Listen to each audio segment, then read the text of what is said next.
Alüminium folika. O çox zərərli bir maddədir. Biz bunu niyə qidalarda istifadə etməliyik? Mikrodalğalardan, sobalardan biz danışsaq, bunların tərkibi çox zərərlidir. Zeynəb xanım, ümumiyyətlə son dövrlərdə əsasən də qadınlar yemək bişirəndə həmin misal üçün toyuğu deyək, folkaya bükürlər, folkanın içində sobaya qoyurlar. Ümumiyyətlə bu folkaların, alüminium folkalarının insan orqanizminə təhlükəsi varmı? Nə kimi təhlükəsi var? Bununla yanaşı mikrosobalar deyə yeməyi qızdırmaq üçün mikrosobalara qoyulur. 3 dəqiqə ərzində o mikrosobadan çıxır və biz onu qəbul edirik, yeyirik.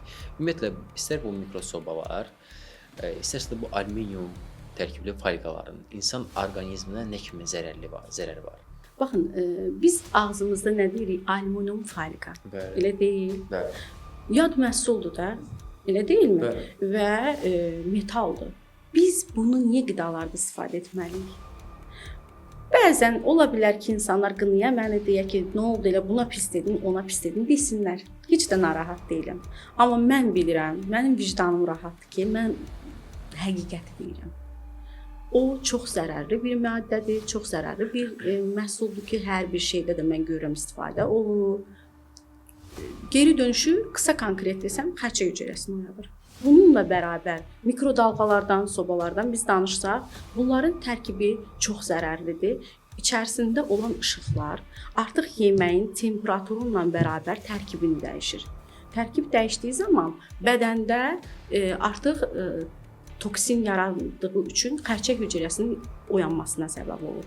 Eynən bunlara da bərabər mən dırnaq aparatları var. Bildirim ki, xanımlarımıza mən o aparatdan istifadə etmirəm. Dədə-baba manikür pedikürümə gedirəm. Öz alətlərimlə bunları da vurğuluyum.